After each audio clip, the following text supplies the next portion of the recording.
You are listening to, you are absolutely listening to the George Espinlove Show, coming to you live from the Funny Farm. Now, with no further ado, here comes Georgie!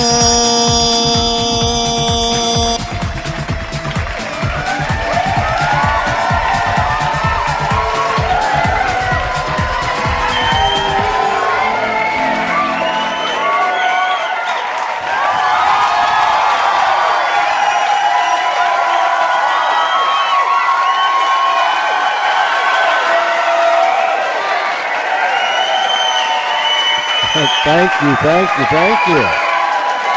I thank you. Wow. Woo. Man, oh man. And right back at you. To all of our friends down the street, around the corner, across this great nation, and around the world, welcome to the George Espinlove Show, where tonight we're having a double header plus. I said we're going to have a double header plus.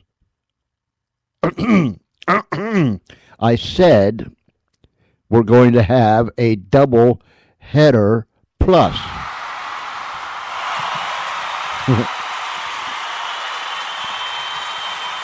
That sure took you long enough.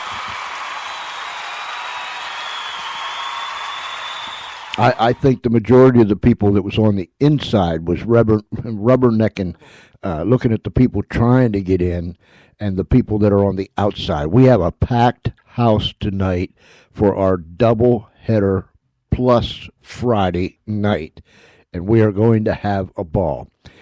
We started about, 2.5 minutes early tonight because Mr.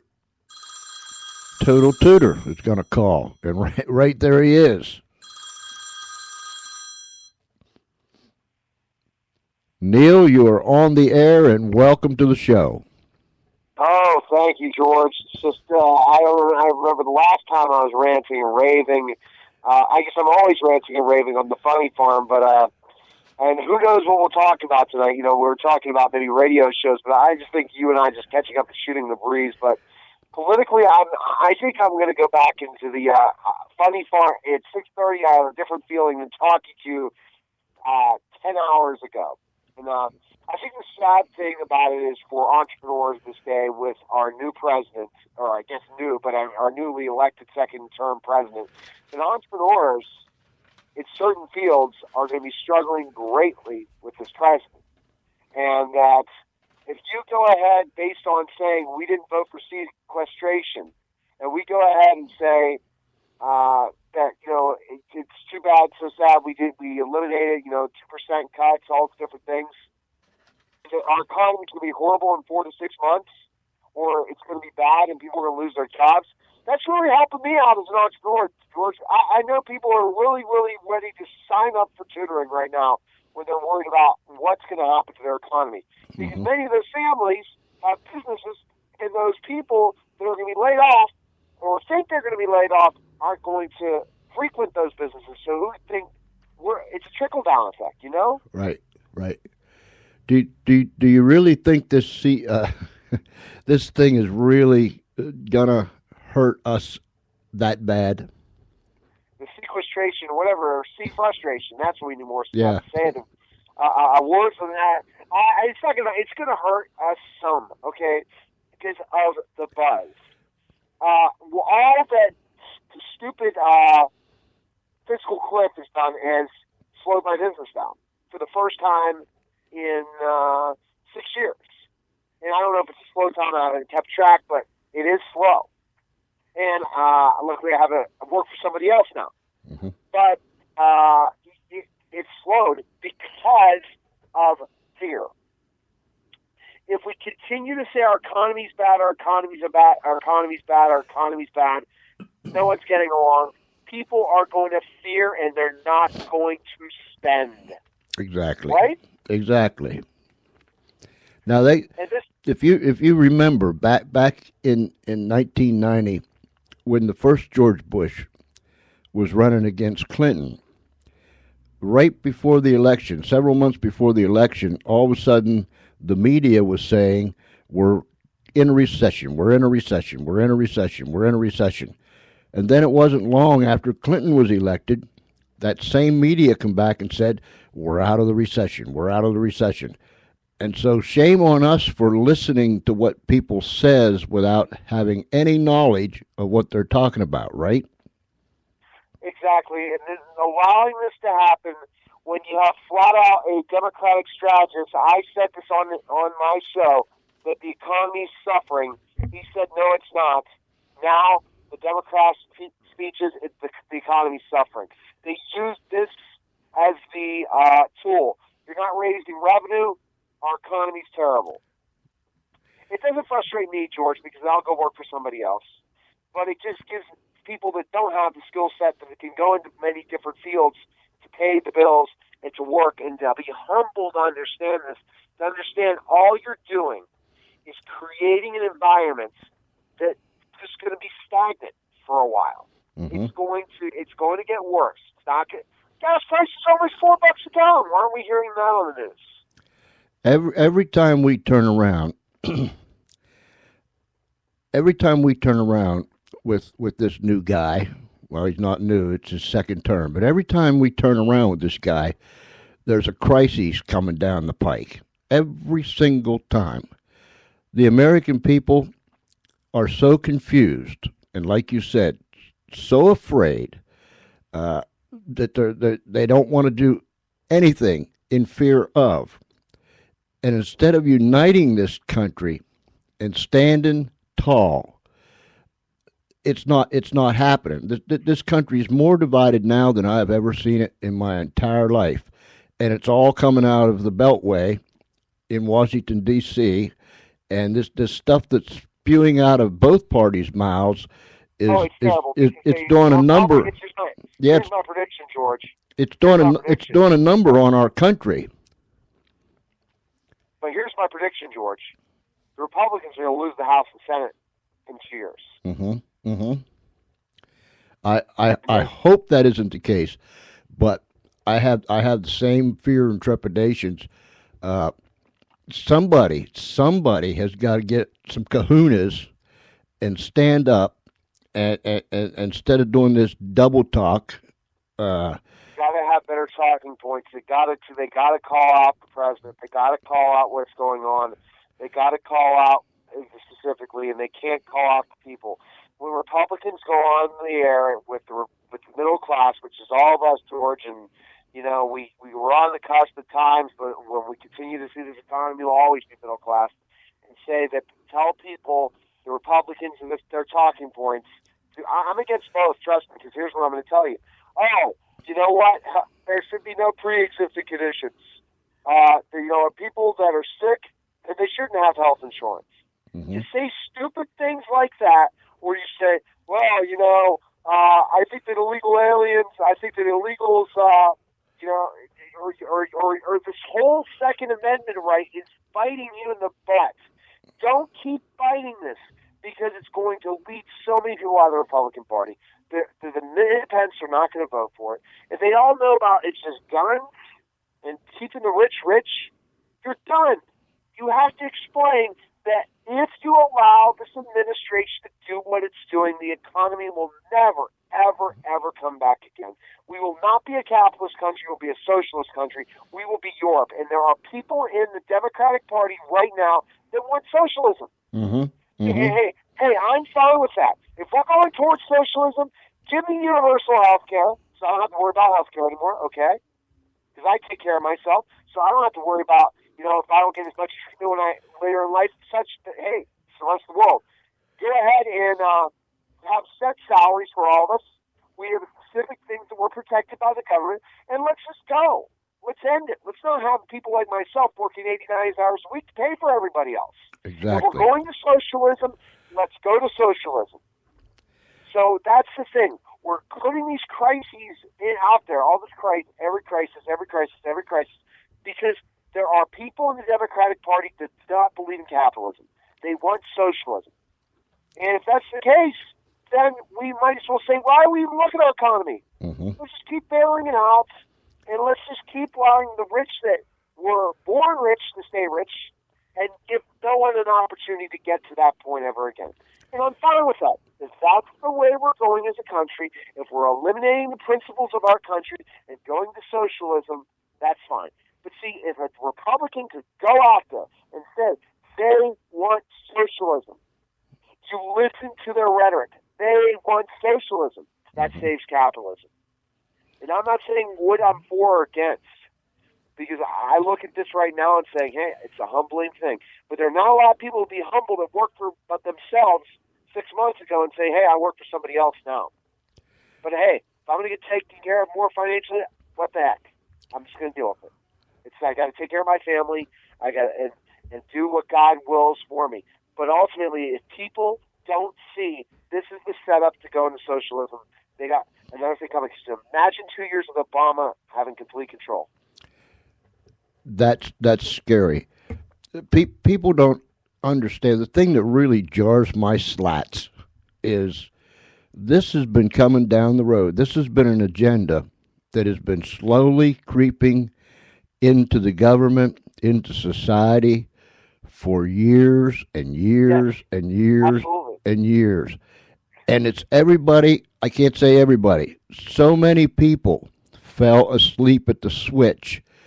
And, well, it don't affect me here, and it don't affect me here. But whatever don't affect you now, something else is going to affect you later. And now, here we are. We're surrounded by this cloud. I have never, Neil, never, in my 64 years of life, I have never feared for the country like I fear for the country today. See, if you're George, you're saying it's a capitalist country, then you fear for it. But many people, if you voted right now, would vote for socialism. But here, the lazies will lose on this. Here's the fact. Let me give you the example of what happened to socialism. The education system is controlled. They give tracts. So the lazy will stay poor forever, okay? And not poor, they'll be at least taken care of. While people that are educated will move on to make decent money, but they will never be rich again. Right. They'll be the socialites, the people living in the castles, the 1%, which will be less than 1%, will be 0.5%, and there'll be no one to ever get to that level. And that's socialism. Plain and simple, you look at the people that are wealthy, were born wealthy, and their families were wealthy for generation upon generation. The only country in the world where you can do this is America, where you can go and you grew up in a middle-class family and become rich. Other countries, it cannot happen. Very seldomly. So I'm not going to fight it. You know what? The bottom line is this. I'm just telling you as a prognosticator, as a journalist, and I'm giving both sides of the story, is that the Democrats want socialism. They think capitalism is wrong. And the Republicans are not able to paint that point of view. They go back to their rhetoric that doesn't sell anything. Gun. Many people are fearful of guns, George. You cannot go and say, we want a society where everyone's packing. You really have lost reality from that. And second, another one is that basically people who are sick don't deserve health care. And if those talking points for the Republicans, they're going to lose. If you don't go back to family values, you go back to freedom, you go back to individual opportunities to be successful in life in America, that's your talking points to win. Where you can get out of poverty. But if you bring a society that's going to become a socialist society, that, hey, my health care is paid for. Hey, I don't have to worry about not being fed. Hey, there's no crime on the streets because there's no guns. You've lost your freedom and you're controlled by the government. Now, George, I know you would say that's ridiculous, but I think it's too late. The only way is you need to the Tea Party's law hurt the Republican Party. They're fighting each other tooth and nail. While the Democrats that have people who are conservatives in the Democratic Party, they hang out with Nancy Pelosi. But a Tea Party person does not hang out with a Republican anymore. And that's going to be the biggest. Then you split it into three. And that bigger box can be Democrats. And it's going to get larger. and you're going to a third party is not the time or place, and that's what they're going to go for. This whole rigmarole is a well instrumented. It's rehearsed.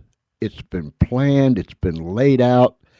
And as much as I hate to see what's taking place, I've got to tip my hat to these birds.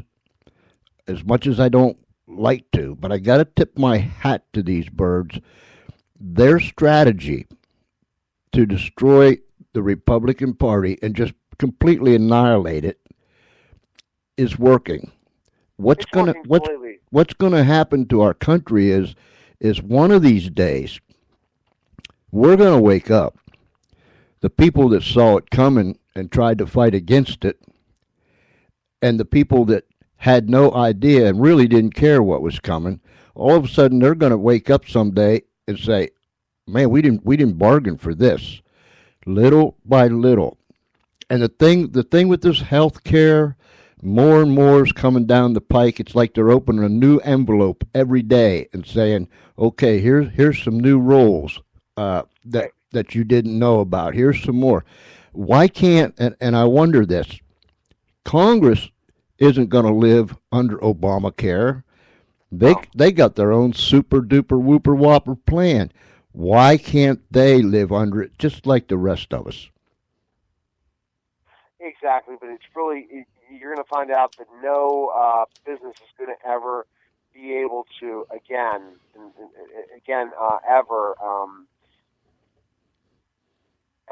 afford health care. Businesses are not going to go pay for health care. Right. You're going to lead to government health care. It's a complete plan. It's complete. But see, George, now if you're telling me that the Republicans are out of touch and are going to continue to be considered the rich white man party, they're never going to win. They'll never win again. Mm-mm. And it goes back to bringing Romney out instead of Santorum or Gingrich. Gingrich would have torn Obama apart and made him look like a fool. But instead, they ran Romney. So, and they're already talking about who they want to run in 2016. And again, it's going to be a controlled, but it doesn't matter. 2014, they're going to lose everything. The only way things are going to change if people who are not speaking out decide to say, "I had enough, I was wrong." Because then, and take a poll. How many people want to live like France? Mm-hmm. that are liberals? Every one of them. Mm-hmm. How many of them want to live like Germany? Every one of them. The UK, Europe is their model, and they love it to death. Yeah, so, and it don't work anywhere. That's what really gets me bristled. Is socialism don't work. Look at France and their high tax rate, and the people that has left France because of it. It don't work, but yet we stand around thinking we can make it work better than anybody else. It's a trap. After socialism, it won't be too long. I might not see it. I might see it, but I might not see it. Tyranny's next. That's what's coming down the pike. We are a weaker country now than we've ever been. The Chinese now is ahead of us commercially. They just took the lead here a week or so ago. Militarily, we're not as strong. They can say what they want to, but we're not as strong as we used to be. We're not prepared. We're not equipped. The whole underpinning of this great country is being shaken, and I'm so afraid. I'm so afraid unless we wake up, it's going to come crumbling down. But see, I'm at the point now to say that I can't change this. No one can change this.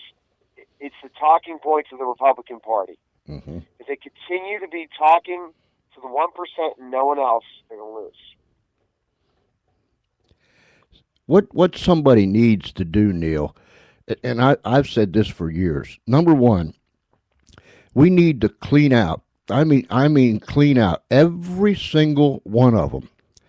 in the Republican Party. I mean, just kick them clean down all the steps of the Capitol and get rid of them and bring people in that has common sense. Listen, this is a farming community around here. These farmers, if you sit down and listen to them, they've got more common sense in their little finger than these yahoos put together up in Washington, D.C. We need men that'll stand up and look an issue in the eye and look a Democrat in the eye and say, look, you're totally wrong. You've lied about this. This is the answer.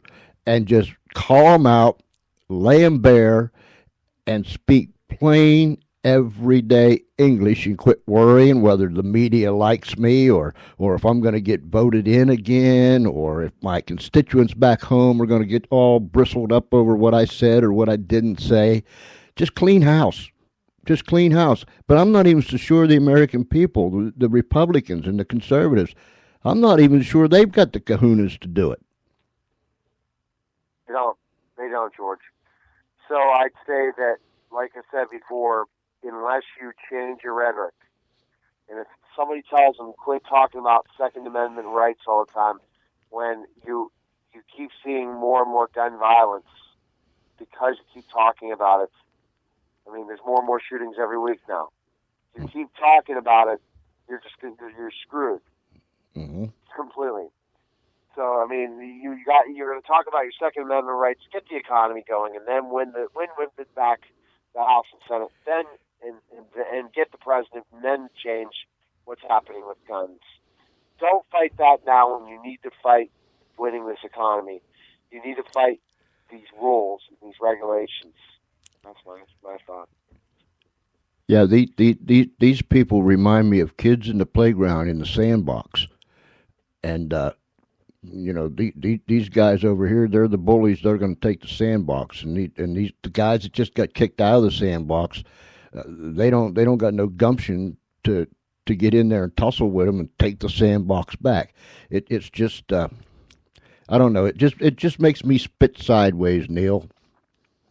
I agree. So the only thing we can do, George, is pray and grow closer to God and sacrifice, especially in this time of Lent, and then hope for change.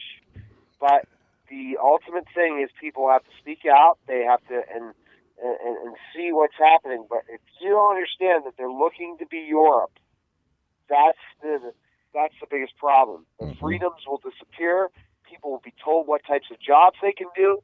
And if that's people's mentality, then you're wasting on this earth, not doing the glory of God and everything that you're supposed to do. Right. You're not putting for the effort. If you cut my salary by 50%, I'm still going to put the same effort as you gave me 50%. I'm not about these attachments to specific things and all that.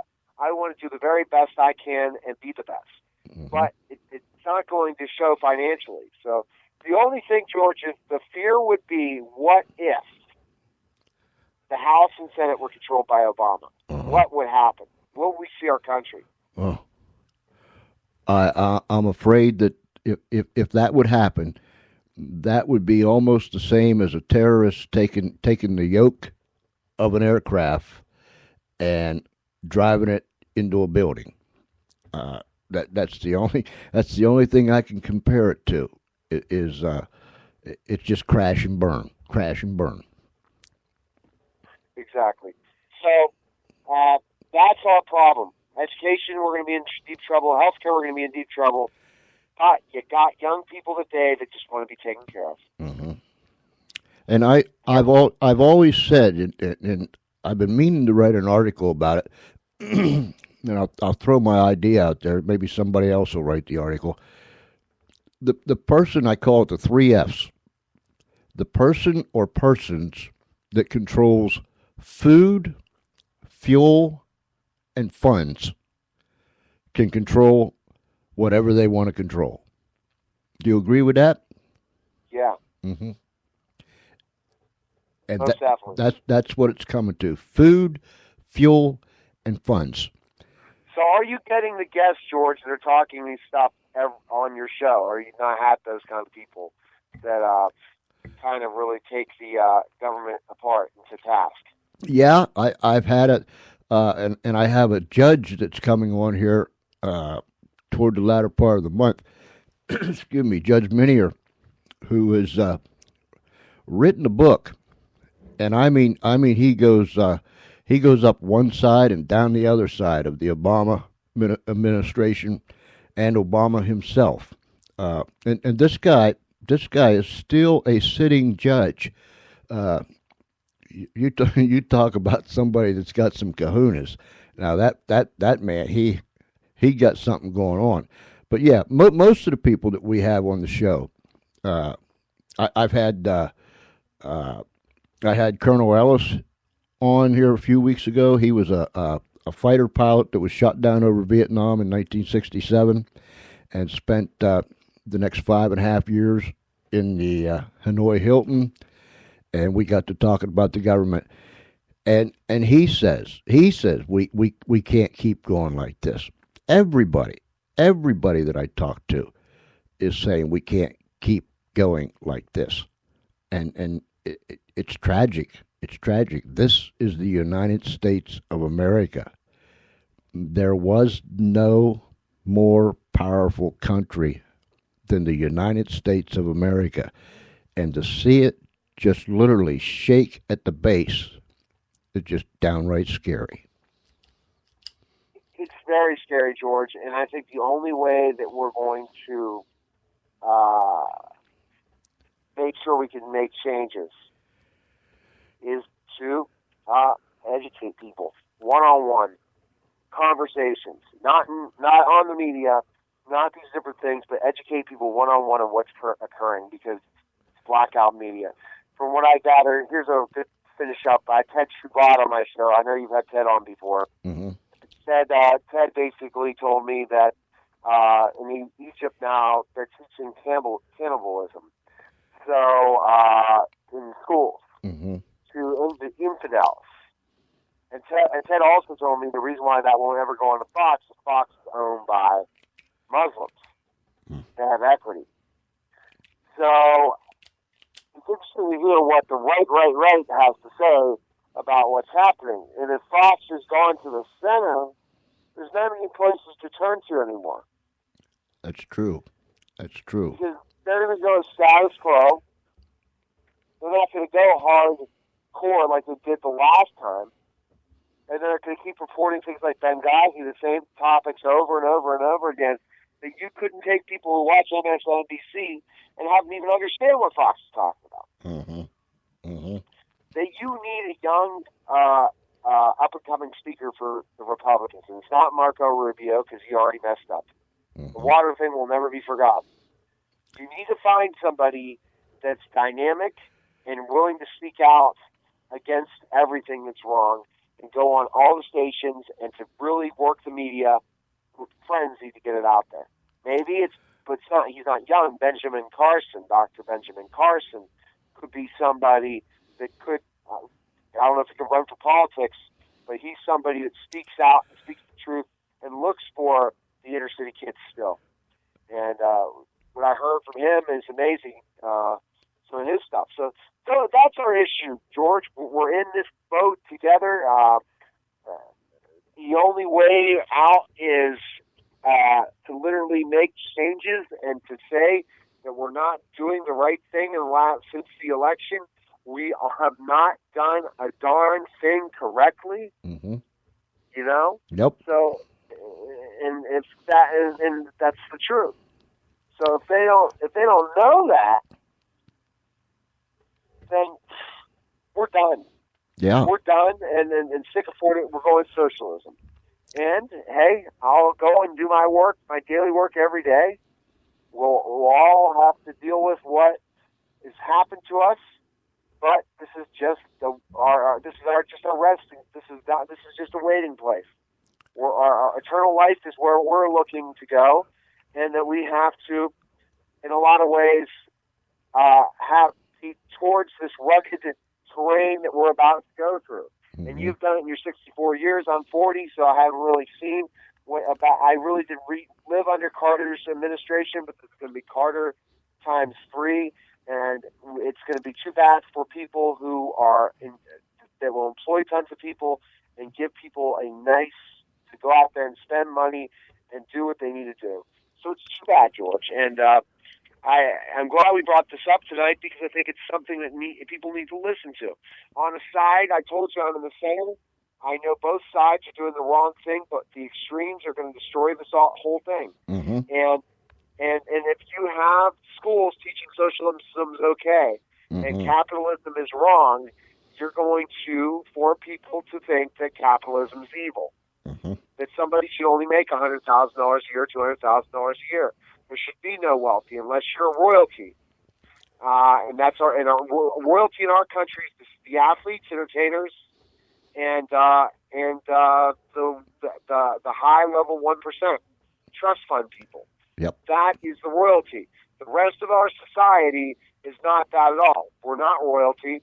We are just grinding it every day and then paying the government and letting other people live off the government and do nothing. Exactly. Oh, we have to understand that. It was the same way in the Roman Empire. The complete same way the Roman Empire fell. People had their ideas, their thought process, and all that. So, again, we've gone a lot of things since we went over Obama's education plan versus Romney's education plan. So today we're really looking at an economy that is in the tank for Obama, that we're going to continue to see stimulus money, and it's up to you, 2014. If people are afraid for what we're predicting, you got to go ahead. You got to go and start contacting your politicians. You need to find those people that are running in 2014 and be ready to keep their seats and win seats and to at least control the entire House and Senate Republicans to ever have a chance to win 2016. Exactly. That's it, George. So again, you can find information on me at TotalTutor.net. I've become more than an educator. I educate people from birth to college in all areas of life. So I talk politics today. I thought we were going to talk radio show, but I just after what I've heard and what I've seen, man, it's just that. And I appreciate you giving me the airwaves, and I know that people have feedback. They can email me at HaleyTotalTutor.org, and they need to become one of the Twitter followers. My 13,000 plus Twitter followers. Go to Total Tutor on Twitter. You can follow me. Neil S. Haley Facebook. Friend me on Facebook. We can have a conversation, and there's a lot of fun stuff we do, and we're going to keep in this little bubble when you listen to my radio show and be the voice of reason crying out in the wilderness. So take care, George, and I look forward to our monthly segment next month, man. All right, buddy. Love you to death, and I love you too, man. Best regards to your family. All right, you as well. Take care, man. Thank you. See ya. Okay, bye-bye. And there we are. Oh boy, can we get something going when the Total Tutor comes? I'll be right back right after this.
the levee breaks. Damn fool, you made a big mistake. She got a hook in you, and now you know the deal.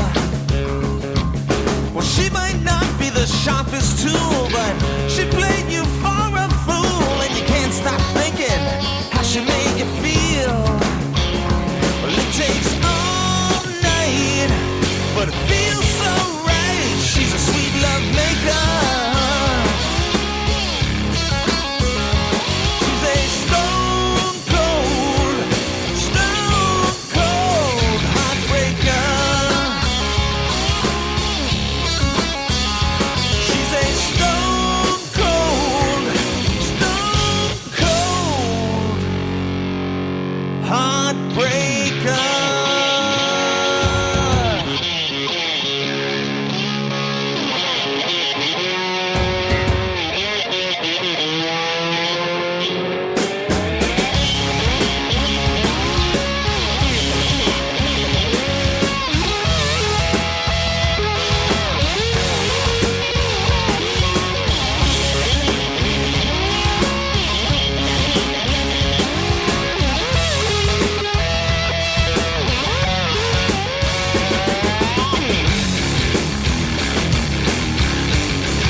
Alrighty, Stone Cold Heartbreaker. Texas Willow. You are listening to the George Espinlab Show, and this is Doubleheader Plus Friday night. And you know how Friday nights are around here. If you've been hanging with us for any length of time, you know that anything could happen on a Friday night. Anything could happen any night as far as that goes, but Friday night, there's just something that comes down upon us here at the Funny Farm in our world, and we don't know. We just don't know.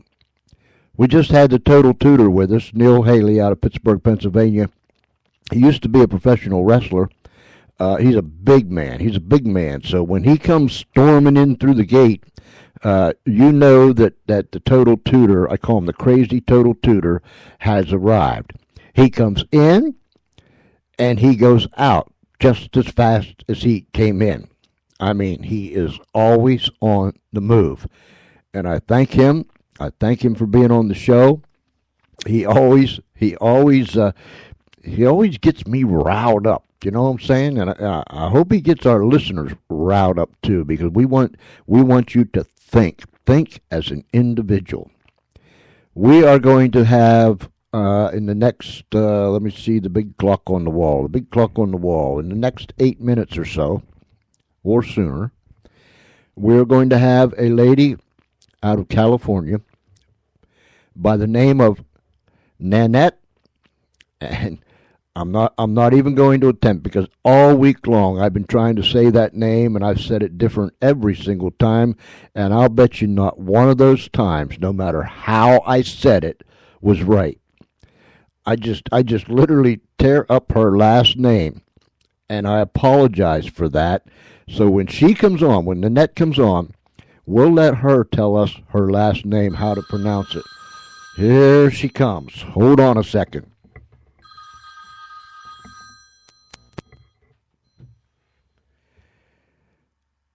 Nanette, you are live on the George Espinlab Show. Hello? Yes, I'm here. Thank you. Good, good. Let me get you adjusted here. All right. How are things out there in California? Nice, warm, and sunny. Nice, warm, and sunny. Could you do me a favor, Nanette? Could you speak up just a little bit? Okay, I'll try. Okay. That is one of my problems is people tell me I am hard to hear. Is this better? Yeah, and if you can speak directly into the telephone, Okay. so we can get a we got lights and stuff, and if we can get the green lights are flashing, Okay. then we're good. So just speak directly into the phone and don't be afraid to be loud. You're not going to be as loud as Espinlov. I just got a plain big mouth. That's all there is to it. Hey, I was looking at your bio, and I thought we could match each other just about, except I didn't serve in the Marine Corps, but my husband did, and a tour in Vietnam. We've been married for 40 years, not 44. We have 4 kids, and we're going to have 11 grandchildren at the end of this year. Well, I'll tell you what, we're just about running parallel. we're just about running neck to neck there, aren't we? I know.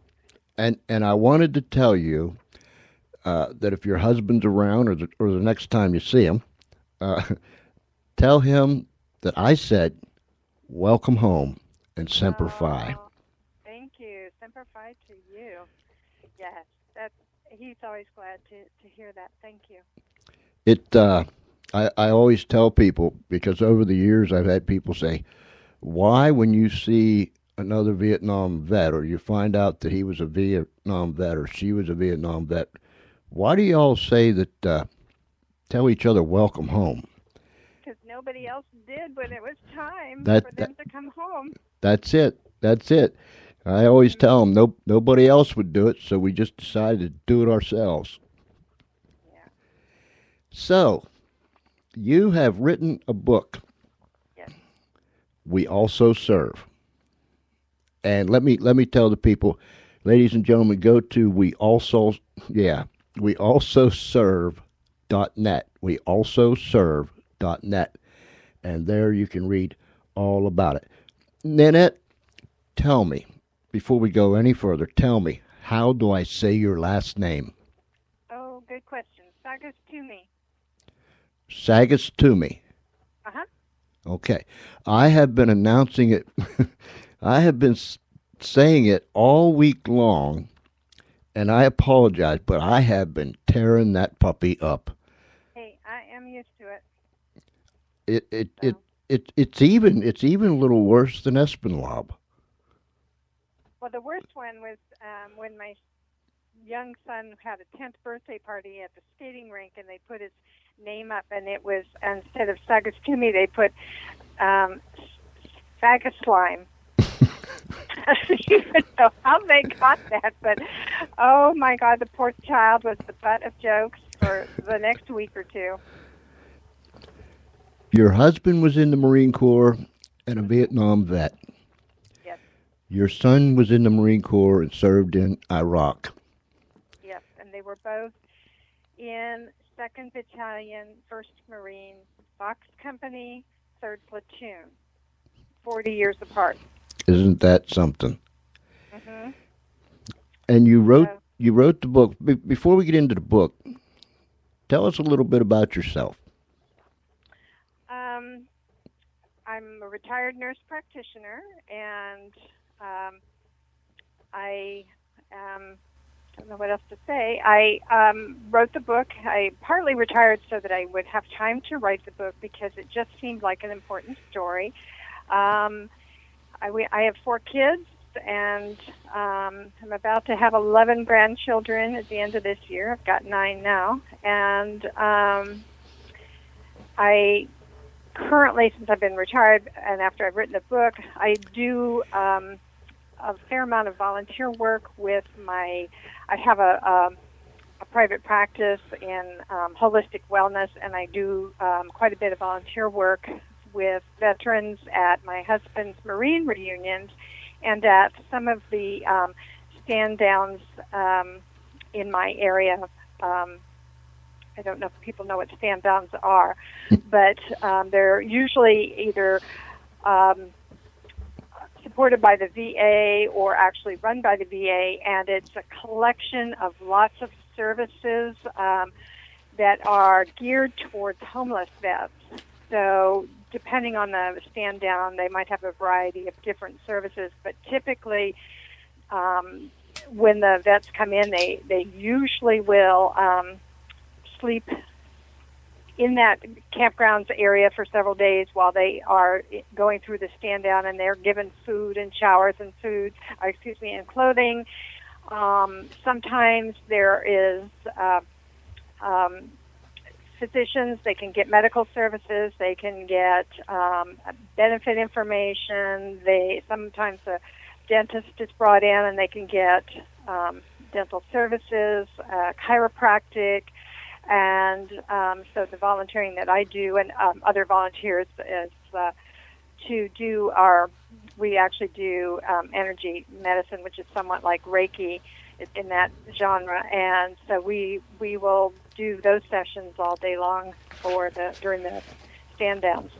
So we do that, and I started a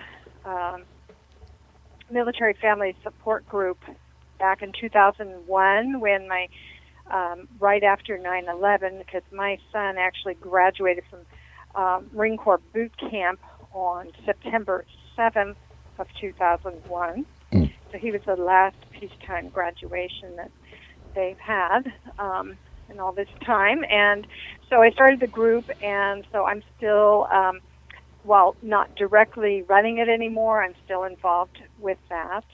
And I also, as a pastime, do cross-stitcheries for American Soldier Memorial Project, and that the aim of that is to provide a family of someone killed in action in either Afghanistan or the Iraq War with a stitched memorial of their service person.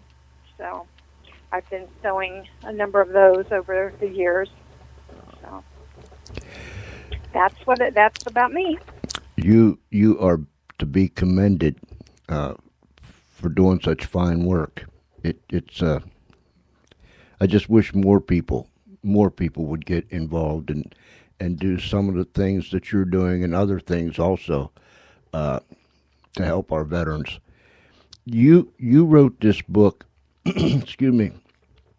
Was it primarily for the parents of those that have served or are serving in a combat zone, or for a family that has had people like your husband in Vietnam and then your son, or was it a combination for both? Well, it's primarily, my initial intent was that this book would be somewhat of an outgrowth of my military family support group concept, because what I found as I set up the group is that because only even less than 1% serve in the military of all the people in the country. There's fewer than 1% that serve. So the families that came to my group would consistently say that they felt like no one understood what they were going through, that no one they worked with had a child in the service, and they were so relieved to find someone with whom they could share their experience and their fears. And I realized that while the military, rightly so, has a lot of services available for the spouses and the children, there really is nothing for parents. And parents typically are living someplace remote from a base and really have no access to some of the support services that a base might have. They're usually left out of the communication tree when it comes to the family resource officer getting information from the field to disseminate to the families. That usually goes, at least in the case of the Marine Corps, it goes to the wives, and they disseminate the information from the field throughout their group, but the parents are sort of left not knowing any of that. And so I felt like if I could take my experience, put it in a book, and then maybe people who had no access to a group would be able to pick up my book and say, find something that was similar to their experience. And I thought, I'm just going to put everything in there, just the whole gamut of my experience, because even though some of it is very specifically to me, somebody somewhere is going to say, oh, thank God, I thought I was the only one. And so I thought that, I just wanted to put that out there for people. And then as I was writing, I began to realize that the other part of my story was actually my husband's background, because that, his time in Vietnam, and he has mild and occasionally moderate, but PTSD, and so that influenced the family. And I thought, well, maybe it would be helpful to put that information in there. And then as my son served, he found that a lot of his PTSD symptoms had escalated a bit because of his own anxiety over my son's situation. And so I thought that might be useful. Partly I was hoping that if the returning vets from these current wars could see that, the effects are felt sometimes years later, that they might be more diligent in seeking counseling services or whatever, support they needed to prevent rather than dealing with it after the fact. And then as I wrote, I began to realize one of my more important goals that evolved was, because 99% don't serve, that it would be helpful for others to know what it is like for military families, because they often have no clue and sometimes say very inept comments and don't even realize their effect on family members. So I thought if people understood, then that would be much more helpful to the families who are already struggling with surviving a deployment of a child or a spouse. That figure that you gave, 1% of the population serves. Mm-hmm. I never realized that it was that small. It's actually less than 1%, but yes, 1% is rounding it out. That is astonishing. I mean, that is. I've got some other words, but I can't use them. Use them on the air. I mean, it's just. Well, as we move away, I mean, I'm old enough that I remember the draft, and my kids in my high school were still being drafted. Mm-hmm. But as we move away from that, then there are fewer and fewer people who even have any sense of familiarity with the military or, what it means to be in there, or what it's like to have a family member that's deployed. People are just, and I don't mean this as a judgment, but they are truly clueless, mm-hmm. because they've never come across this in their entire life, and there's a whole generation that doesn't know the draft. Yes, and the sad thing within our society is the politicians, many, more than I'd like to really think about, but many of them has never served in the armed forces. The presidents, and I've always said, I don't know why somebody didn't make it a prerequisite that if you're going to be commander-in-chief, you must serve in the military. I don't care if you was a cook, whatever. You must serve in the United States Armed Forces in order to be a commander-in-chief. You must wear the uniform or have worn the uniform. And our whole society is they're numb. And like you said, I guess the best word, for lack of another word, is the word you used, clueless. They just don't know. And some of them mean no harm. They're not, but they truly just are ignorant. That's all. I know they don't mean no harm. And I mean that's they're sensitive. Mm-hmm. But at the same time, people in our society, in our country anymore, doesn't realize the dangers that's trying to overtake us. They don't get it. Yeah. We're so caught up with our own things that we're oblivious to who is really trying to destroy us. Go back to when your husband came home from Vietnam. When did he realize that he had the post-traumatic stress? Well, first of all, I didn't know him when he was in the service. Mm-hmm. I met him when he had just gotten out of the service, so that he had an early out so that he could go to college, and then that's where I met him. Mm-hmm. And so he was discharged 2 years after returning from Vietnam, so he's already, been home for a while. But some of at this time, this being 1969, there was no such thing as post-traumatic stress disorder, and so it was not recognized as a disorder, and so that I was beginning to see little behaviors, but I didn't know how to interpret them, and there were just a few here and there, so I didn't see them as anything tremendously alarming. But then over, the years, and we actually dated for about 3 years before we got married, but over the years, once we were married, then more symptoms started to come through, a lot of anger outbursts. He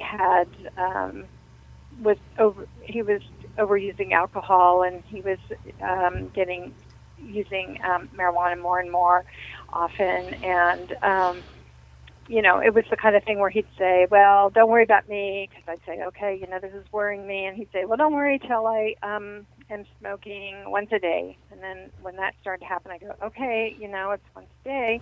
And he said, well, don't worry about me till it's several times a day. And then, I come back and go, well, now it's several times a day, and that kind of stuff. So we had a lot of issues.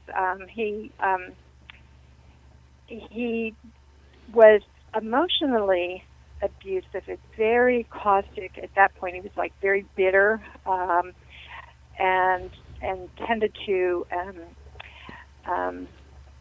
say snide comments about things being typically American, and I was typically American. Now, at this time, he was actually from Guatemala. He was not a citizen, but in the draft days, if you were a resident, then you still owed your service to the country. So he served, and but he was not a citizen. So he tended to pick at things that, all the things that he thought was wrong with America, etc. And it became a very emotionally abusive environment for me. And in the first year of marriage, I said, wanted to have us go to counseling, and he did, somewhat reluctantly. And I remember saying to the counselor, well, do you think any of this, especially this sort of bitterness about the country and not wanting anybody to tell him what to do, because he had somebody telling him what to do for 3 years in the Marine Corps, and he wasn't going to let anybody tell him. I said, do you think it has anything to do with the service and being in war? And the counselor said, oh, I don't think so, And so but in my heart, I felt like I that really had to be a large part of it. So, I unfortunately for me, but it worked for him. I had made the decision that I would let him say ugly things to me because I felt he needed to do whatever he needed to do to get this out. And he never once hit me, so I wouldn't have let. And I thought, okay, I love him and I'm strong and I can take it. And I did. And then he eventually kind of worked through it. It left me a bit emotionally scarred. And to his credit, now he looks back and he's so sorry about how that was. And I gave him the manuscript before I had it published at all, and I said, read through this, tell me if there's anything inaccurate, and if there's something you really don't want me to put in this book, tell me, and I will take it out. And he had read it, and he came back, and he had tears in his eyes, and he said, it makes me really sad to read this, but he said, it's what it was, and it belongs. It's part of the story, and you have to tell it. So, so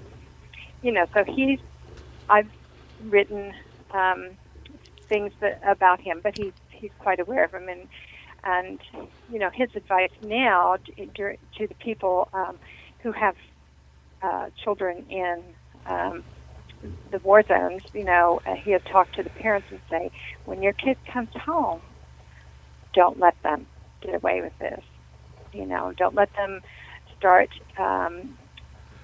being inappropriately angry or, emotionally abusing you. Just say, I'm sorry, I love you, but I can't let you speak to me like that. Mm-hmm. So, he's moved well past that. But I don't know if that answered your question. You did, because I've been there, done that. They didn't have a name for it other than you were labeled, you were nuts. If you served in Vietnam, and many of us, maybe your husband included, many of us when we come home didn't even tell people that we had been to Nam. No, he did not. Because we were just number one, we were stereotyped as you're nuts, you're crazy, and I guess I guess we were to a certain extent, but we didn't know what that thing was that was on the inside, other than a bunch of demons that just wouldn't let us alone, and they'd rise up anytime they wanted. And any silly little thing would set us off, and we didn't fit here, we didn't fit there, and that's why many of us turned to the alcohol and to the drugs, and running with the wrong people, because running with the wrong people were the right people to us, because the wrong people were the only ones that would accept us. You know what I'm saying? Yeah. And we fit in there, and we didn't know what this thing was, other than people told us we was nuts, and I had to agree with them a lot of times. You get off by yourself and you say, yeah, I am, man. I took a long walk off a short pier. I lost it, and I don't know where it's at, and I can't find it. And it's just total frustration.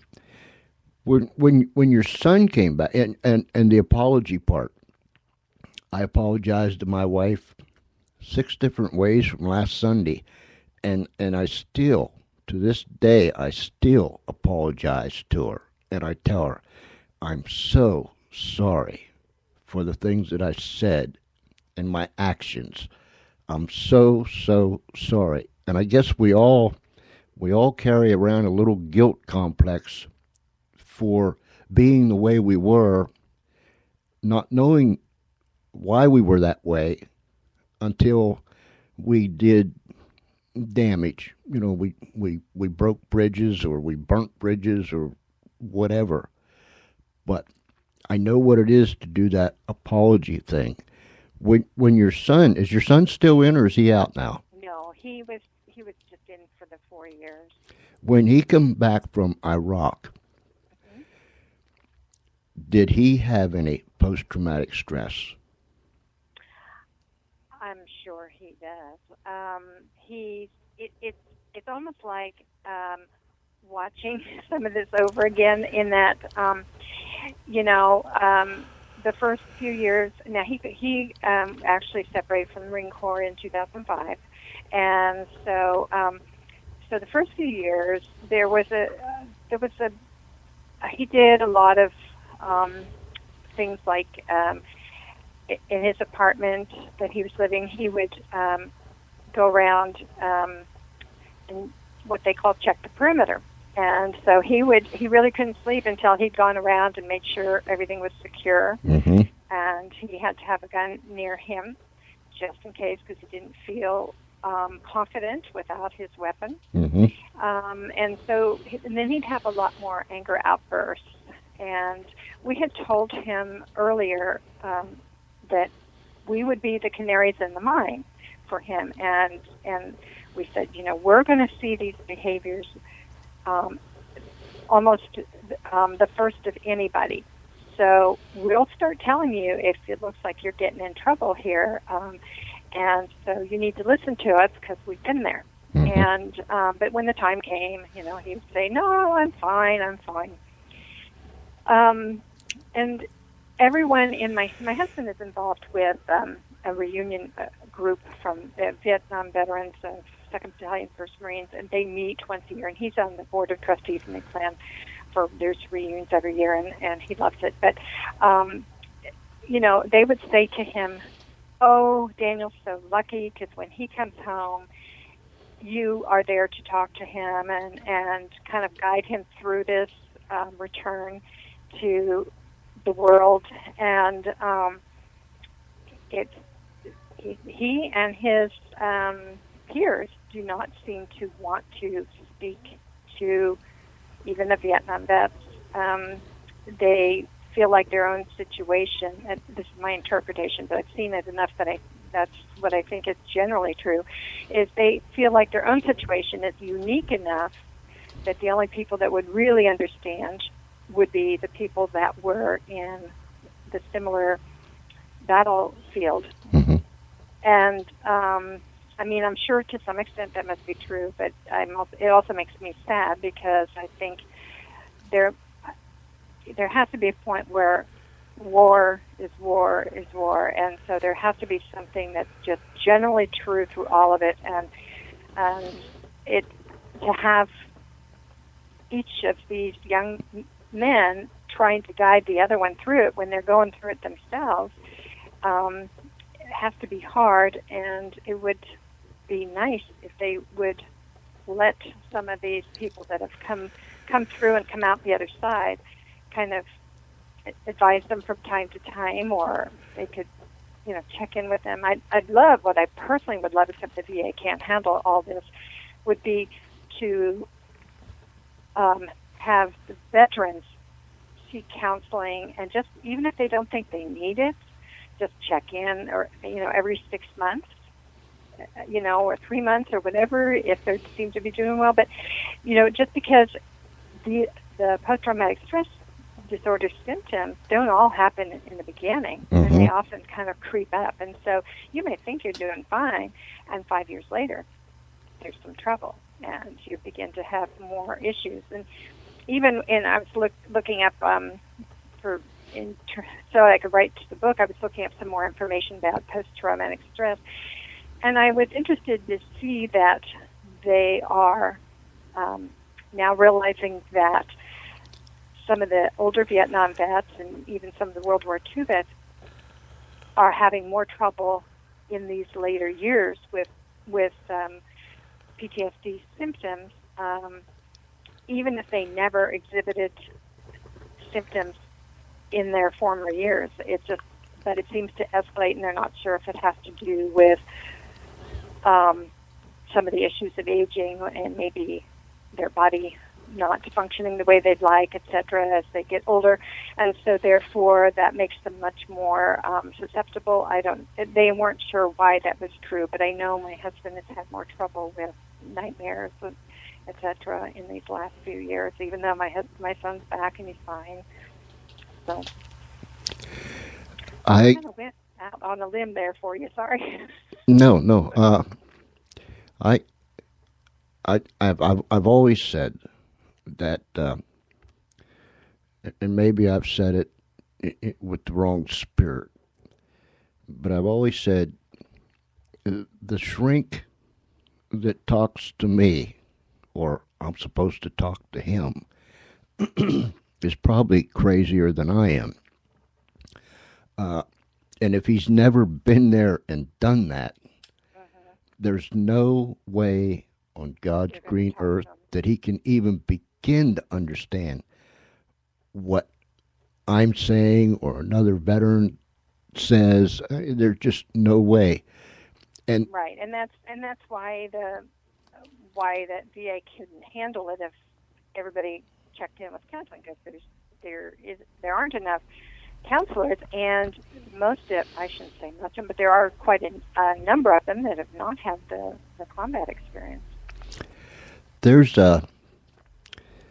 with families now, in your family, and it doesn't make it any easier. Your husband served in Nam, and then your son served in Iraq. So, you guys, mom and dad, like you said, could see the beginnings of things and so on and so forth, and kind of like headed off at the pass. But for parents, let's say that for parents out there that mom didn't serve and dad didn't serve, I mean, wow, it's got to be, it's got to be unimaginable for people such as that when the son or the daughter comes home and they have the post-traumatic stress, right? Yes, I'd say what I'm finding in my group, my support group, is that a lot of these kids are coming home, they're getting out of the service, and there's now a need for the parents to have something where they can talk about what's going on with their child and a lot of his reaction, and a lot of the returning vets have anger issues, and and they're adult children, and you can't make them do anything, and so you can see the need, but you can't necessarily make them, follow up or to deal with the need. So that's a problem. The other thing is, and I'm sure this isn't true for everybody, but what I found out for myself is that the parents also can have post-traumatic stress. It's actually called secondary PTSD, and that's as a result of their child's experience. For instance, my son's platoon was going out one day, and he had started, before they left the forward operating base, he had started to get into the first vehicle, and they said, no, you don't, we're going to split up the group, and so we're, one squad's going to go over there and another one's over here, etc. So you get in the second vehicle. Well, his friend had preceded him and gotten on the first vehicle, and they started out, and in those days, they were not permitted to stop traffic. He was in Fallujah. They weren't permitted to stop traffic to let the convoy go by, because it understandably irritated the Iraqis that they now, had to wait for this convoy to go by. And so they were in the flow of traffic, and it was really slowed down, a traffic jam, because it was Monday morning, and Iraqis were going to work, etc. And someone came by. My son said he could see this car go by pretty quickly, and it passed his vehicle and actually crashed into the first vehicle, and it was loaded with bombs. And so they hadn't separated yet. They were still in convoy. So my son, being in the second vehicle, was the next on scene. And what had happened is it had killed 7 Marines and then 2 Iraqi special forces that were traveling with them, and of course the suicide bomber. And this is what's unique, actually, in this era of warfare. So we're at home. This is Labor Day, and we hear on the news that a suicide bomber had crashed into a vehicle and killed 7 Marines, and it was in the Anbar province of Iraq. Well, Anbar province is huge, and it didn't say that it was our son's group, but it was so weird because so many of us who had sons there had that same feeling like, oh gosh, that's ours.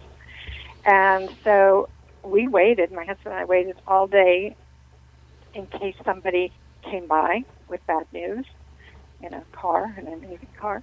And so by the end of the evening, when nobody came up, I thought, oh good, I think it's okay, it's not our child. And then you feel terrible because you're hoping it's not your child, but then that also infers that you wish it was someone else's, and you don't want that either. So there goes survivor guilt on the part of parents. Anyway, so my son calls home at 2 a.m., and he said, yep, that was our platoon that was hit. And then he doesn't remember doing this. He thinks he just keeps saying, I couldn't have done this. I said, you did. He described everything he saw. Yeah. So all the graphic pictures, who had what happened to them, and, everything. And for me, because I think it was made worse because I spent the whole day fearing it was him, and then knowing some of the people that he was describing, knowing something about them, then it made it harder, and the images just froze in my mind. And so I had those come back over and over again. For several months afterwards, these really intrusive images, and and then I break into tears, and I was doing this, crazy person, same thing, and so it really ended up fitting the definition of secondary post-traumatic stress, and it comes from witnessing something that happened to somebody else, or hearing about it, so that even counselors can get secondary post-traumatic stress, listening to some of the stories that their clients tell them. So, even we get it, and I'd say I did. And I had tremendous grief for these families, and over the years, it's taken me, I've come up with several things that have helped me with the grief, one of which was to wear a memorial bracelet for these guys. And I think part of me related with that because, for that 24 hours until I knew about my son's fate, I felt like I could have been one of those mothers that got the bad news. So I just, my heart was connected to all of them. And the other thing I've done is made, as I mentioned, the cross-stitch memorials, and I've been able to do them for everyone in his platoon that was killed. There's one I still have to make, but it's the last one that I need to do for that group. And that in itself, it's also allowed me to make contact with these parents and talk to them either by email or by telephone. And I actually had met some, and they're absolutely wonderful people.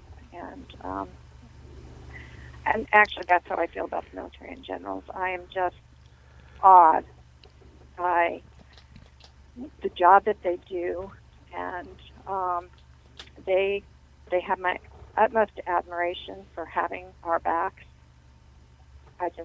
When 9/11 happened, I thought, I am so terrified, and I thought, these people in the military have to be just as scared, but they're going to defend us anyway.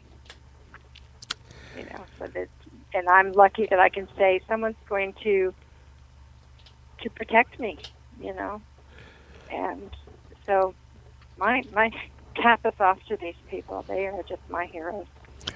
I was going to say that, and I tell our listeners quite often, my heroes are the men and women that wear the uniform. And if I break up a little bit, just I'll get right, because it's something that it's my heartbeat. They're the heroes. It's not the sports figure out here that's making X amount of bucks, or the entertainer, or this person or that person. It's the man and the woman that comes from all different places in our country, and they go voluntarily and put that uniform on and take the oath to defend our country and our Constitution. That's... Yeah, and the average age is so young. I used to know, but I can't remember it exactly now. I want to say, I think the average age of the military person when my son was in Iraq was like age 20.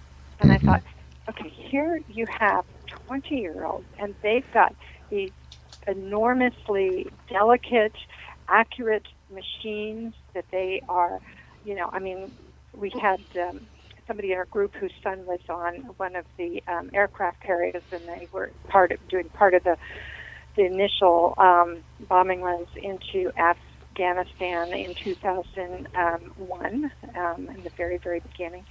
And they were running those things 24 hours a day. And I just thought, you have these people handling, aircraft, and you have them handling tanks, and they are so young, and they have this incredibly large and serious job, and they do it so well.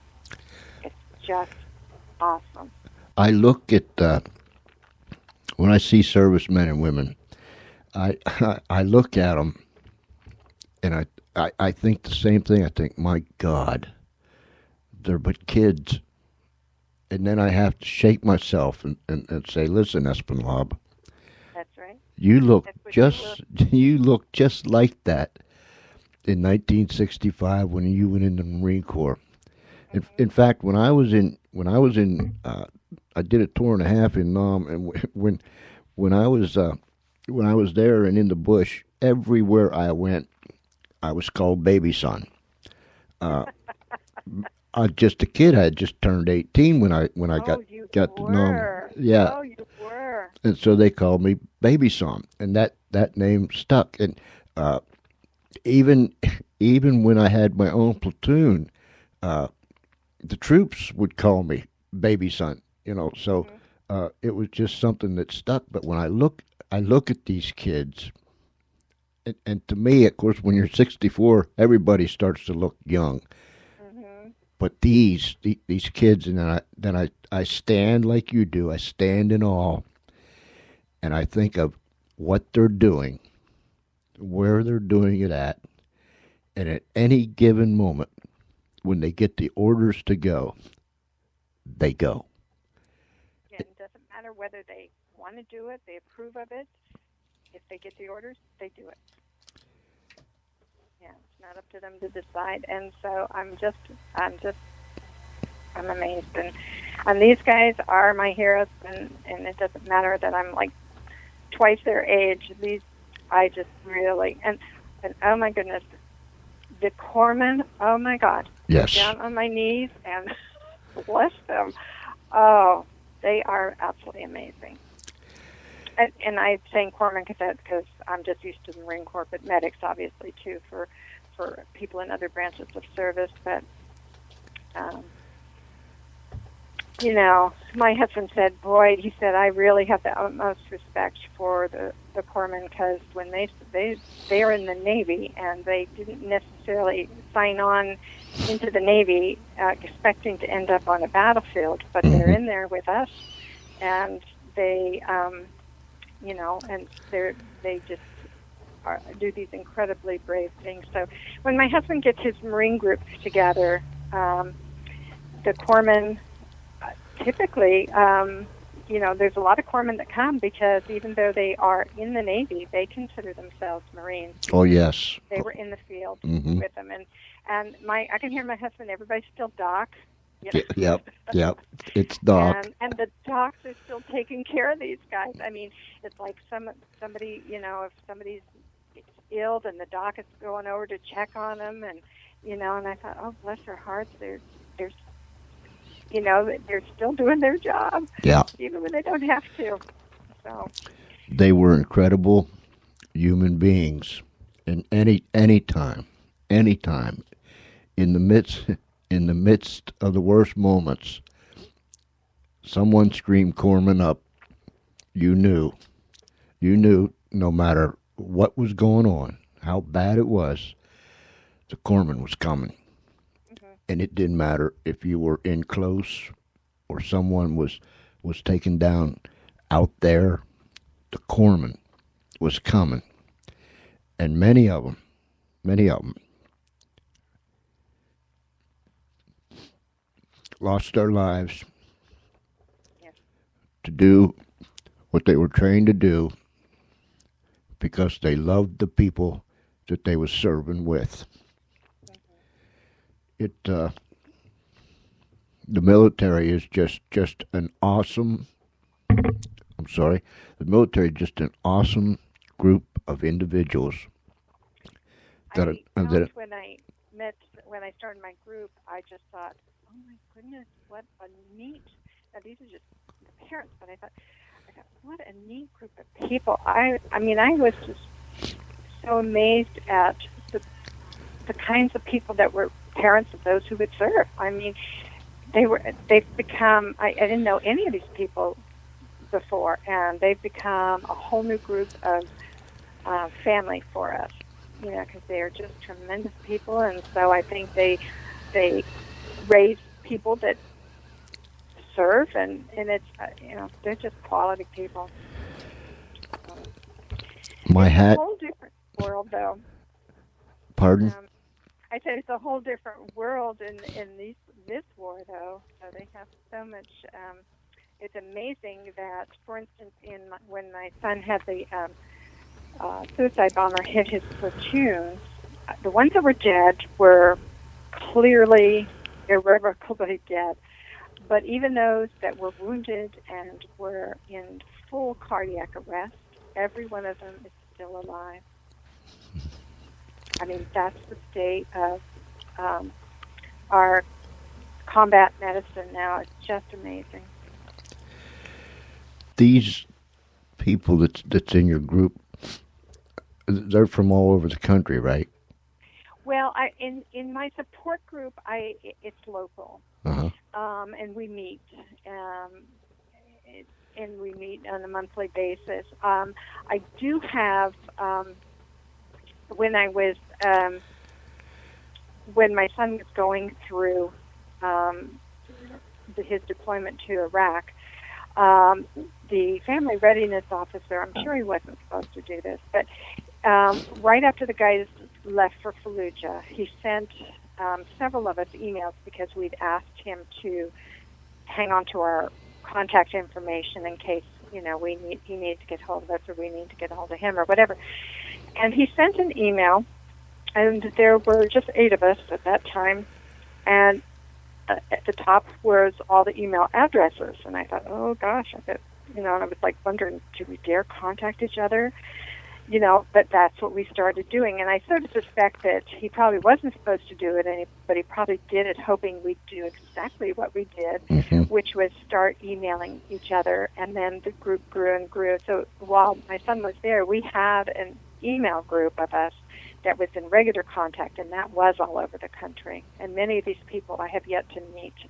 but I still, even though our sons haven't been together since 2004, we still email each other and keep tabs on each other, and because they're friends of the heart.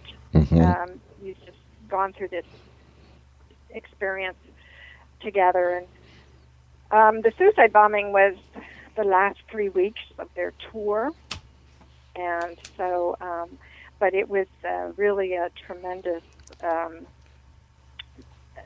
trauma to the entire unit. So even those who didn't have kids in that platoon, their children all still speak about it. What a terrible day that was. So. No one can come home from war, regardless of where the war was fought, without being scarred. It's an impossibility. And my goodness, I feel so bad for our servicemen and women sometimes, because it's almost like they laid it all on the line. And then when they come home and they really need help, it's almost as if too many people that said in the first place, we'll support you, we're with you, and blah, blah, blah, blah, blah, they're not there again. They're not there anymore. I think, this is just me, but I think our government needs to do much, much, much, much more for our veterans. If anyone should be taken care of, it should be the veterans. Yeah, there's so few. I mean, some places have really great services, and other places are smaller, and so the services aren't available, and so it's much more spotty. And it would be nice to have a terrific network of services that would meet the needs of people even in their local area, and not just a few needs, and then they'd have to go to the big city for some of the better ones. But anyway, well, this was having a child in the military in wartime was an absolutely life-changing event for me, and I never signed the dotted line. So it was really surprising to me how deeply affected we were, and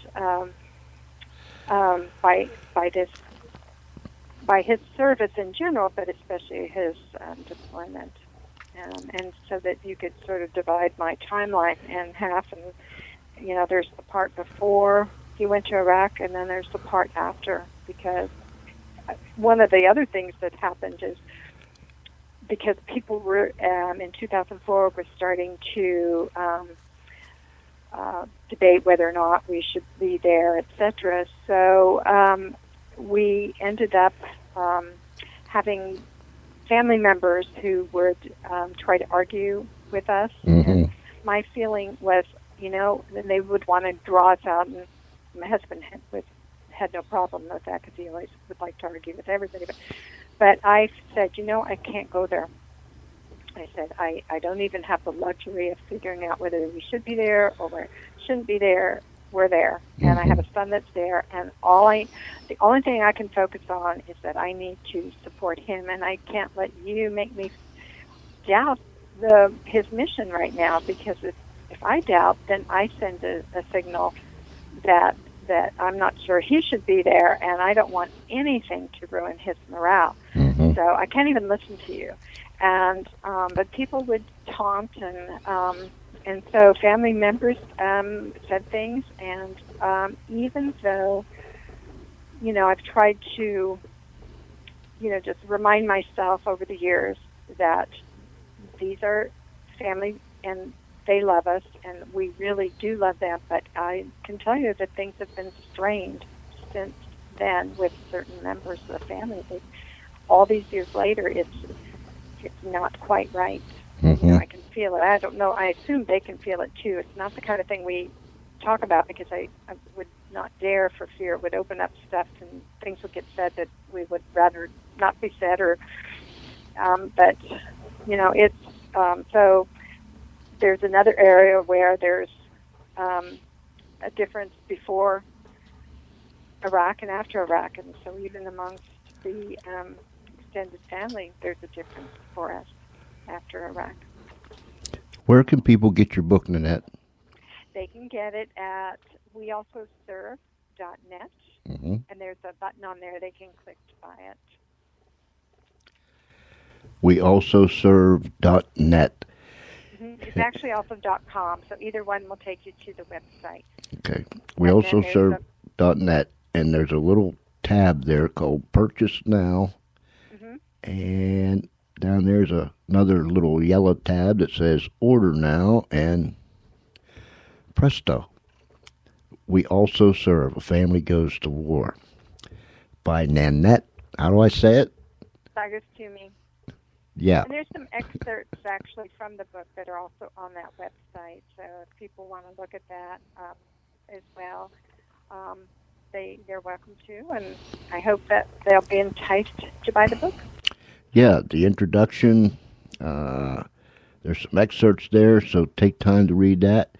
And if you do that, I'll bet you want to get the book. This is real life stuff, ladies and gentlemen, boys and girls. It's for real. It's as real gets. And you can read this and think about it. Think about it. Really think about it. Because it's needed to be known. Nanette, and before I let you go, when I went in the Marine Corps in 1965, after Paris Island and after ATF training, I went to Lejeune, and I was with 2-1. And I was with 2-1. I was in Echo Company, and then we went to Cuba, and when we come back from Cuba, that's when I had orders to go to Vietnam. So I was with 2-1, and when 2-1 was in Fallujah, I was watching the news. In Nam, I was with 3-1, and I think 3-1 was in Iraq also, but. I'm not sure exactly when, but I know they were. When we had several people in our group who had kids in 3-1. When I hear of 2-1 and 3-1, my ears perk up. I can't hear very good anymore, but my ears still perk up, and I get that warm, fuzzy feeling on the inside. And I know you will, but please tell your husband, welcome home. Oh, thank you. Welcome home yourself. And There's a whole big section in my book about some of the really nice things that happened to his veterans group and some of the healing that for some of the veterans that came as a result of my son's his group serving in Iraq. And so I think you possibly would find that quite interesting. So I'm sure I will, and I'll bury myself in this thing. Oh, thank you. It's just wonderful. And I always say that our country's made up of just plain, everyday, regular folk that love God, love the country, love their family, and when the call of duty goes out, they mount up and they go. And thank you for your family, thank you for their service, and then Nanette, just God bless you so much, and you just keep on keeping on. And thank you, and welcome home. Thank you. All right. God bless you. God bless you. Bye-bye. Bye-bye. Wow. Tremendous, ladies and gentlemen. Tremendous. wealsoserve.net. wealsoserve.net. And there you can read all about it. Get the book. Get the book. Because if you've never been there, done that, get the book and then listen to the heartbeat of that woman as she takes you through the things that she's been through as a wife, as a mother, as a participant in these wars. Not right on the battlefield, but her own battlefield.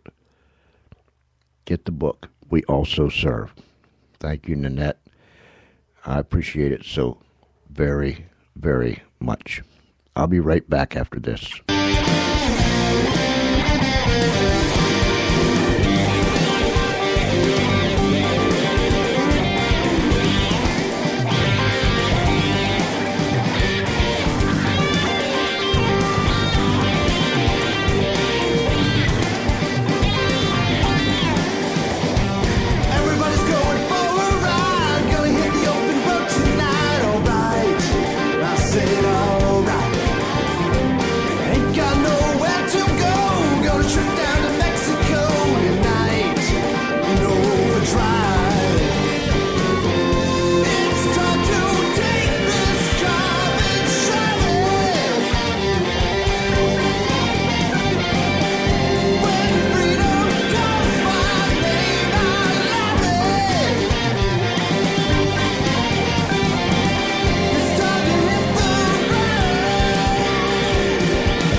Yeah. Going down to Mexico, Sullivan DeMont. Hey, I'm going to play this other song. It's called 18 Wheels. You know, Wheels, like an 18-wheeler. I got some country stuff here. But the man who sings it, and I think he wrote it also, but anyhow, Derek McCorkle. Now, I stumbled across this today. Derek McCorkle is, and if you was with us last night, we had Mr. Harry Burke on from Londonderry or Derry, Ireland.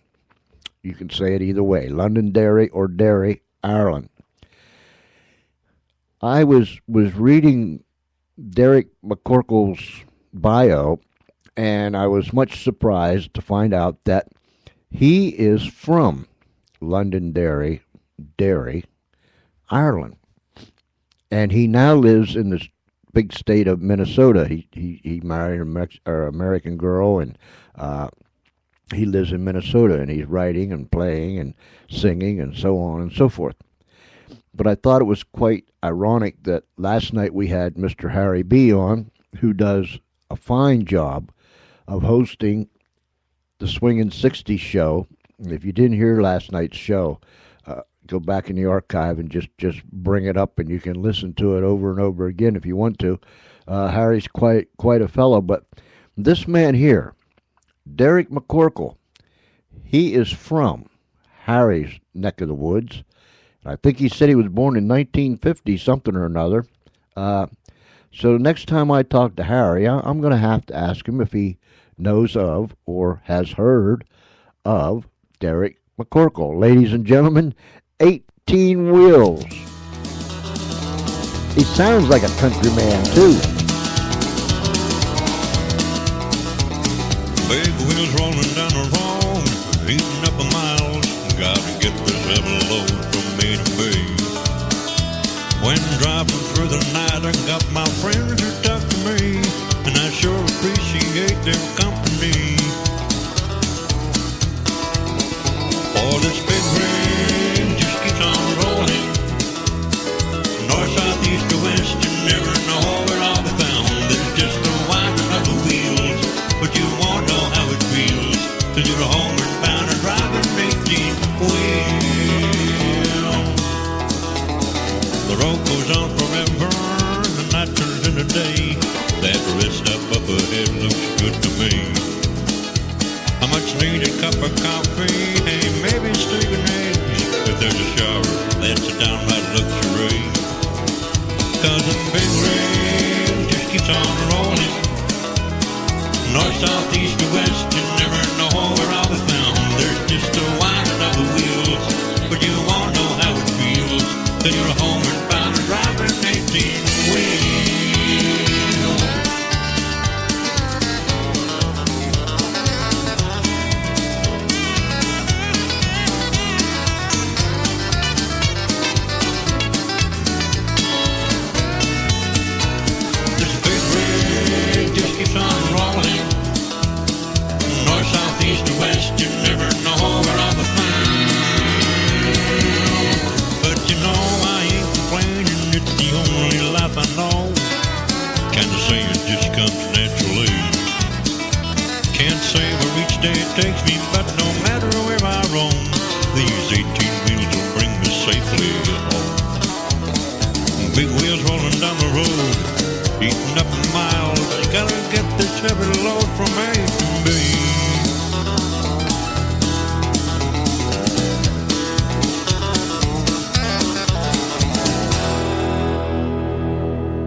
18 Wheels, Derek McCorkle from Londonderry, or Derry, whichever way you choose, Ireland, who lives in the great big state of Minnesota now.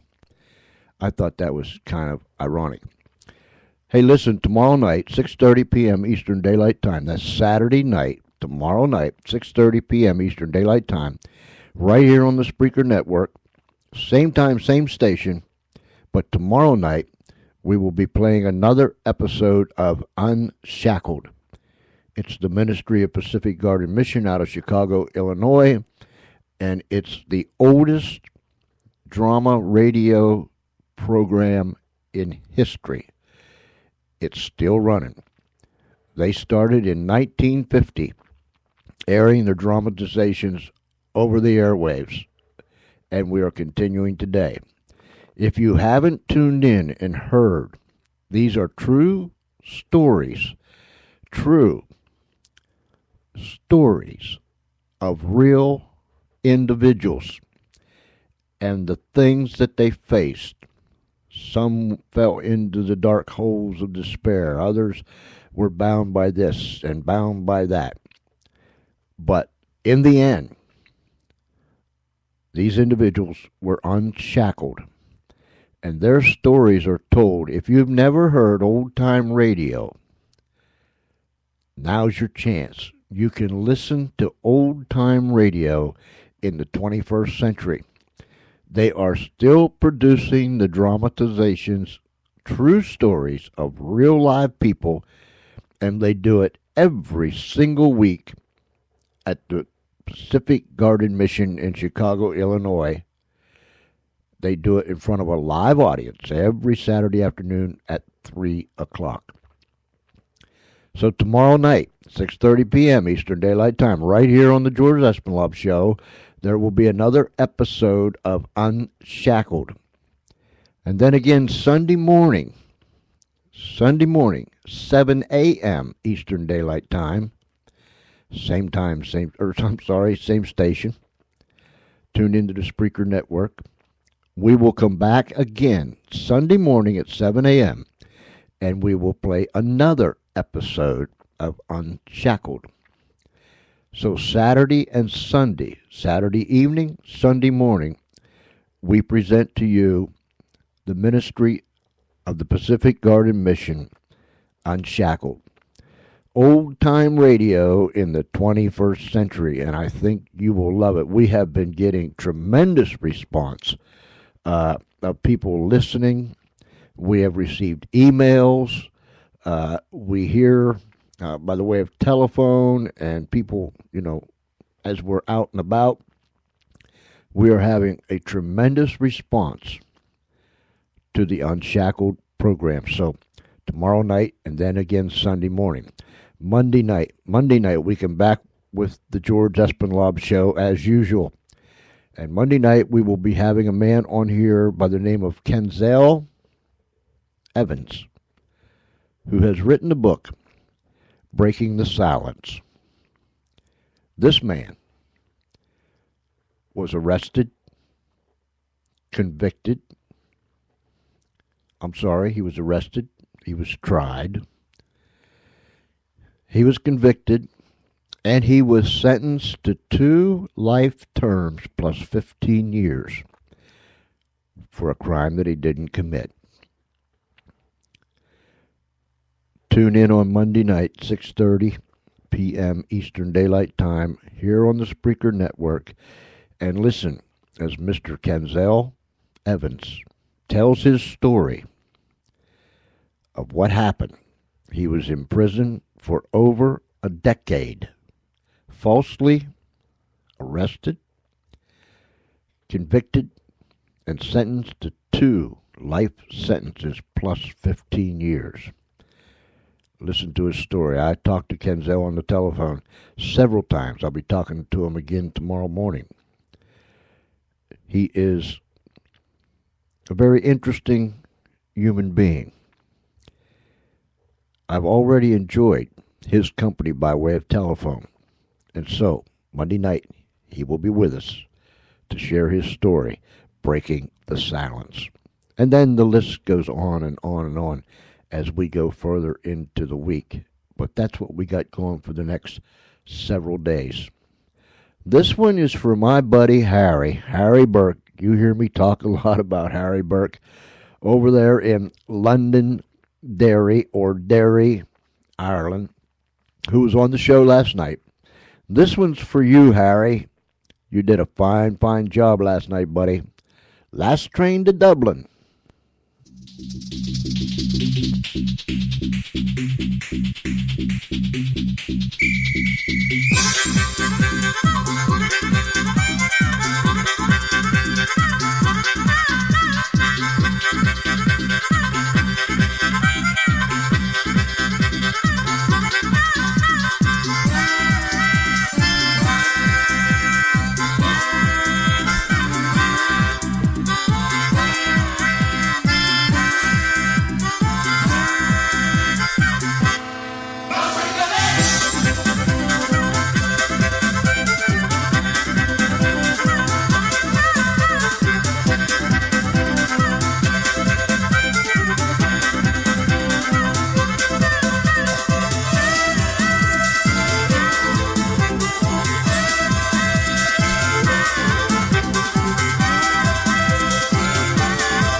Listen, they're loving it out there on the dance floor.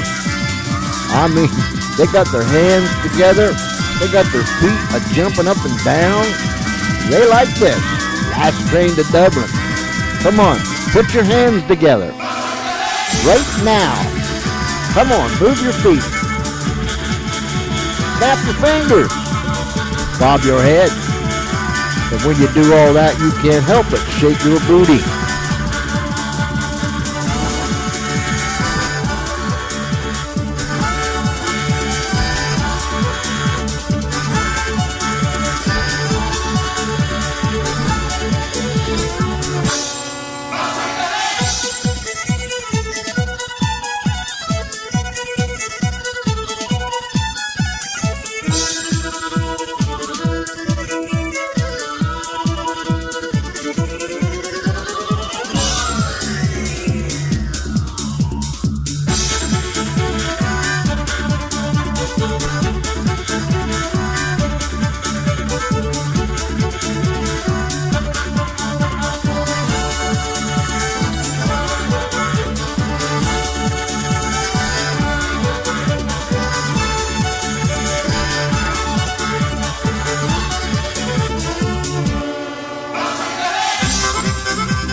Alrighty then. Last train to Dublin. That's to all my friends over there in Ireland, the UK. In fact, that's to all my friends everywhere. Hey, many, many thanks to Nanette. Oh man, how do I say it? Nanette Sagastume. Sagastume. I can spell it without even looking. I'll do that. Nanette Sagastume. Many thanks to her. She has written a book, We Also Serve. Go to her website, wealsoserve.net, and you can purchase her book and listen to her heartbeat. Please, at least go to the website, wealsoserve.net, and you can read all about it. And thank you, Nanette, for coming and sharing with us your heartbeat. And thank you for the service of your family. And thank you for what you're doing. Well, ladies and gentlemen, boys and girls, we've been here for 2 hours tonight. Friday nights, we just kind of crank it up and let it go, and whatever happens, and so on and so forth. My thanks to Neil Haley for being with us early in the show. He came through like a tornado. He left just as quick. He got me riled up. And then we played some music, and Nanette came, and it was quite emotional. And I thank her for it. We're going to continue the party here at the Funny Farm, and we're going to let you folks go if it's nighttime wherever you're at, or do whatever you need to do.